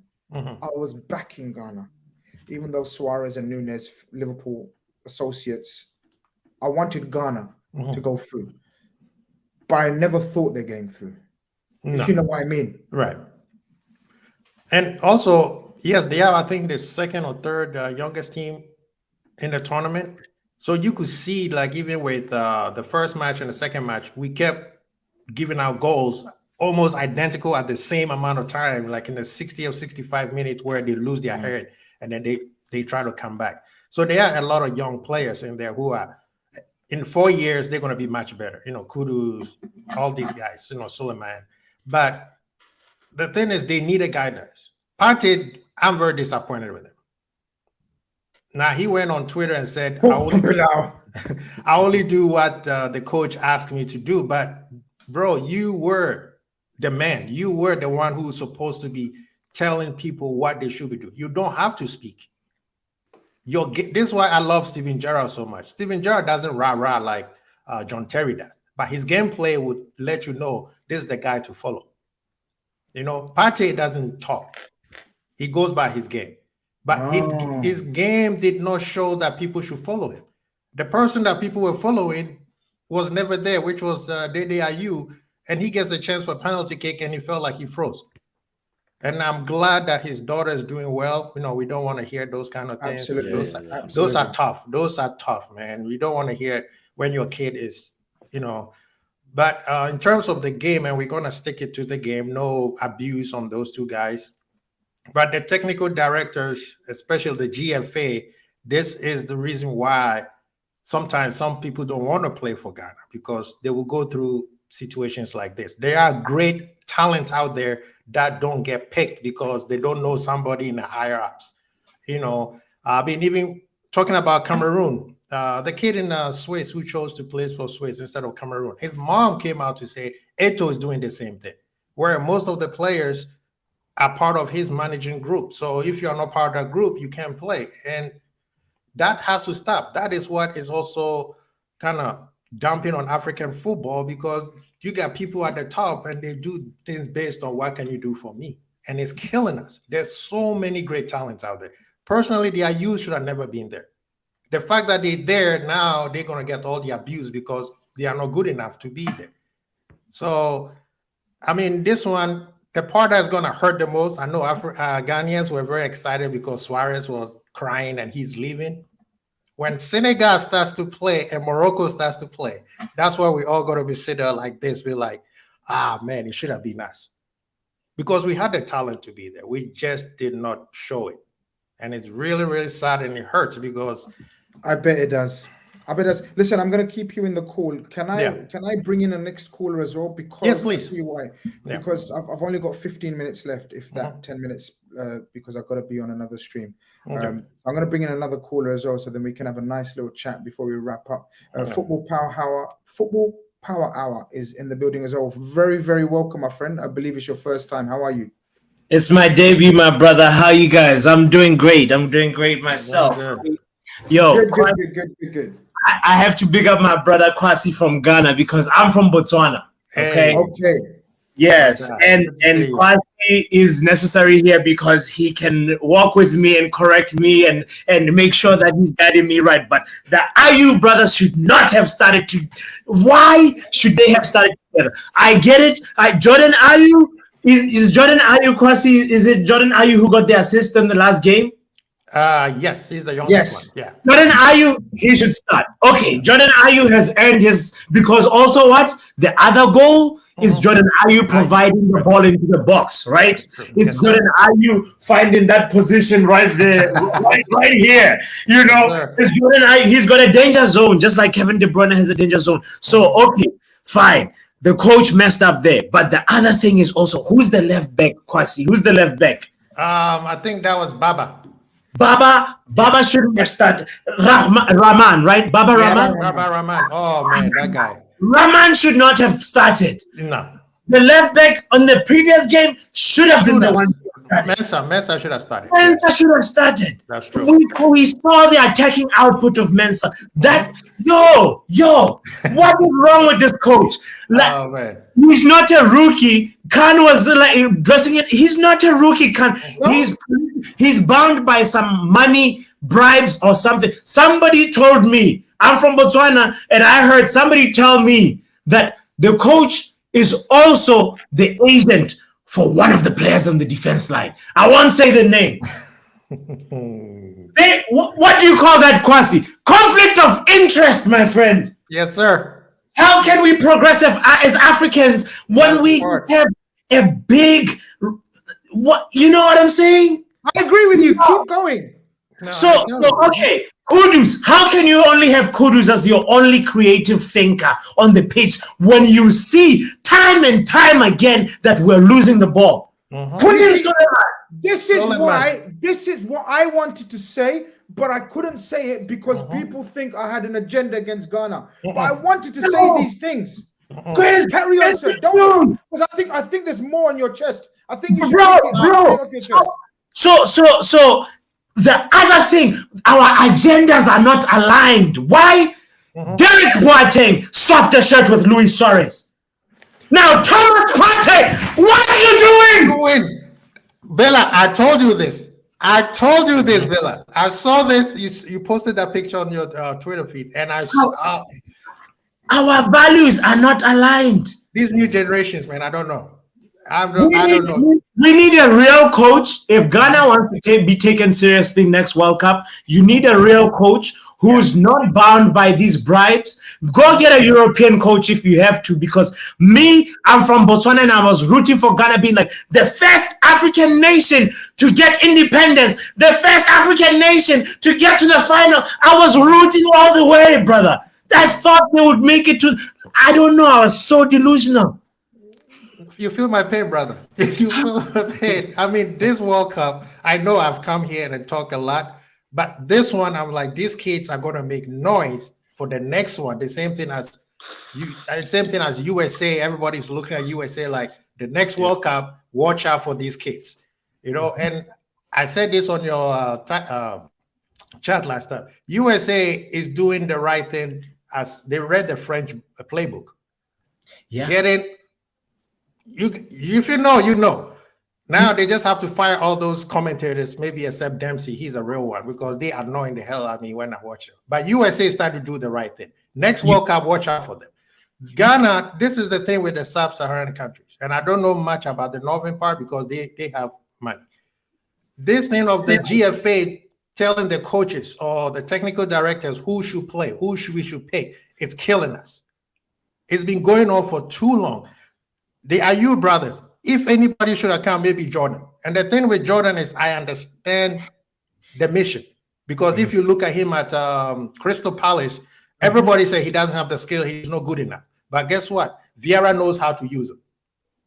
Yeah. He does certain things right. He does the same thing we used to say about Gini, we used to say about Henderson, we used to say about Firmino. Firmino doesn't score goals, but Firmino is the system. And against South Korea, he did the job right. But bringing them two in there and have the older one playing number 10, which he hasn't played that position in over 10 years, made no sense to us. Kudus should have been playing number 10 because when he gets the ball, he's coming straight through your throat. Leave Inaki over there. He's a striker. 10 chances, 2 of them might go in. Yeah. Sorry, can I say something about Inaki Williams? Yeah. He was seen as one of your great hopes. Yes. Was he or was he not? Yeah, because Asamoah Gyan is the last one that we had. Bilal, did you see Inaki Williams do anything? Just work rate, running channels, and that's about it. But no flair, no skill. And I've always had this problem with him when watching him at Bilbao anyway, because a few years ago, obviously, he was linked to so many clubs. But I With just us as watched well. him. He was linked with Liverpool as well. He's never really had that quality, in the box, creating chances. He's just a hard worker. He runs. He can get a goal, might get a header here and there. But apart from that, Quasi, I think you made a great point about this World Cup should have been, even if Ghana don't progress to the knockout stages, fine, it can happen. But it should have been an advertisement for why young players, why you should play for Ghana, why you should come 2026. The Nketiahs, the Hudson-Odois, the other young Ghanaian players around Europe of Ghanaian heritage who would potentially maybe think, you know what, Ghana has something nice there. Let me join them. Now you look at the States, you look at the United States of America, you look at their team. There's a lot of guys who, they could play for America. They might be considering it now. A month ago, 2 months ago, maybe they're like, nah, America's not really for me. But with the World Cup going there, with the team, the young players, the young core, maybe a new manager, it's exciting. So you want to be a part of that. And now Ghana doesn't feel exciting. And that's the worst thing that can happen, I think, to a national team. I agree. I agree. I've spoken about Suleimana. I forgot Hudson-Odoi. Kudos coming through. So much talent. Yet the IU brothers are still at the forefront. Why is he taking that penalty? Who won the penalty? Seniority. You could just tell from the moment, like there was something, the energy, the ancestors left the pitch. Say that again. He touched that ball, the ancestors left the pitch, my friend. Because do you know how we got this far? It was more than just 11 players. There were so many spirits, so many chants around the world. People rooting for Ghana, really praying for the underdog to go through, And then why do you, because of experience or because of some money? What is it? Why is he taking the penalty? Who won the penalty? Let him take the penalty. I agree. Take the penalty. For me, William, a good pair of legs and a good haircut. That's all he is. He's not really a striker. He's just like, a placeholder. I would even allow Partey to take it. At least I would say Partey take it. Yeah, I think Partey would have missed as well. I'm not gonna lie. Partey starts out like he's gonna miss as well. Personally, I think the goalie made it look nice because the ball looked like it was going outside, and the goalie happens to catch it. Because this is the thing that people, a lot of times, some people who also are new to the game don't understand. Every moment matters. Penalty goes in, the game changes. Huge. Game changes. Then Ghana, yes, you could sit back and relax. Then you could even hit them on a counterattack. The same thing, I came here last time and said, Ronaldo diving cost us the game. Because as soon as they scored that goal, our tactics changed. And then your heads dropped. The energy, he's right. The energy went. And the goals came so quickly after that. Yeah. It was just, as soon as that miss happened, man, it was like, it's written in the stars now. Then when Suarez went one-on-one, basically, and he didn't score, but then the rebound goes in, just like, okay. Long day for Ghana here, man. No, it's going to hurt. It's going to hurt. I mean, I told you, just because Suarez gone, that smile in my face for a little bit. But when Senegal is playing, and we know Senegal can go to the next round, Morocco, that's my team that I think will probably make it to the semis. Because this, Spain, you brought kids. Now you're going to be playing against grandfathers. They're not going to play around. They're coming. And then when they meet Portugal, we've seen that Portugal is not as potent as we thought they were going to be. So Morocco has a high chance to make it to the semifinals. So, and that's where it's going to hurt. Ghana, I was at least maybe quarterfinals. That was where my hopes was, my limit. That's where I was thinking.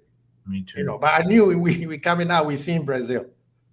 But then with what Cameroon did, Monsieur Abubakar, I'm like, we could have probably do something like this. But the difference with Ghana compared to all the other African teams is Ghana's Yeah. definitely the weakest one in terms of defense, in terms of like battling, in terms of even the physicality for some reason isn't as strong as the other African teams. I watch Ghana and just like, you know what, even to have a chance to qualify for the next round, if you remember just AFCON that went by, getting bopped by Comoros. Comoros, Little Island, little guys. You know, most of them are playing in like the fourth or semi-pro in France, man, and they were getting bopped. So yeah, honestly, Ghana, we didn't have too many expectations, but when there's hope and then you lose it like that to your biggest enemy, and I know they felt pain in the end as well, but when you lose like that to your biggest enemy in terms of football rivalries, apart from obviously the likes of Nigeria, etc., but in terms of the history of the last 12 years that have gone by in pain, you watch your highlights all the time, you see what Suarez did that day, and to go out like that, sad. Ghana is the easiest country to support. That's why my brother football is supporting Ghana. Yeah, Nigeria is very hard to support. Nigeria right now, you see, even your boy Tobes is out here. I want Ghana out, and you know, I see there's a brother-in-law, a sister in there who's saying, "I'm glad that Ghana is out because we kicked them out." Your jollof was not strong enough, my brother. Your jollof was not strong enough. Ghana is the lovable team that everybody likes. And when they go out, it hurts everybody. You know how many texts and comments I've got on Facebook and Twitter? Everybody's showing me love, saying, you know, sorry, because they know. But still, you know, when you're African, you support all the African teams. Yeah. So we go with Senegal. We want the Lions to go forward. We want the other Lions, Morocco, to also go forward. So it's sad. It hurts me, but It hurts, man. But it was a pleasure speaking to you both, man. Oh, man, thank you. I knew there was some energy to let off, and I thought I'm gonna bring some brothers on that are gonna let off some energy. Quasi, always a pleasure. I appreciate my brother, you, brother. Football Power Hour. Football Power, thank you so much. I needed that energy because now I can start enjoying the football again. Exactly. The real power hour there. I felt it. Yeah. Absolutely, guys. Thank you very much. Hope to talk to you guys soon. Take care. All right. Bye-bye. Take care, bro. We needed that, man. We needed that energy, man. I can imagine the whole of Ghana being in a bit of somber sadness state, but we needed that energy from Power Hour. Bilal, we're going to have to call it a day, man. I know we normally go longer, but we started late and then I've got something to do as well now. Yeah. But I guess we'll be back tomorrow night with not tomorrow. Tomorrow night's RedFellas. We'll be back Monday night. We'll be back Monday with more World Cup Daily Khanage, people. Tomorrow is RedFellas. Don't forget to like and subscribe if you haven't already. I think we ended the show with some fire and brim, which was needed. Sometimes it's needed, right?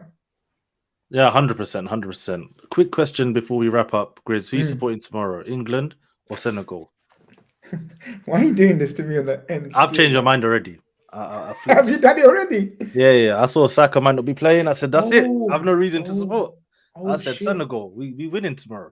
When Senegal win, I will be there celebrating. Don't you worry. So that's me. No, tomorrow. Saka.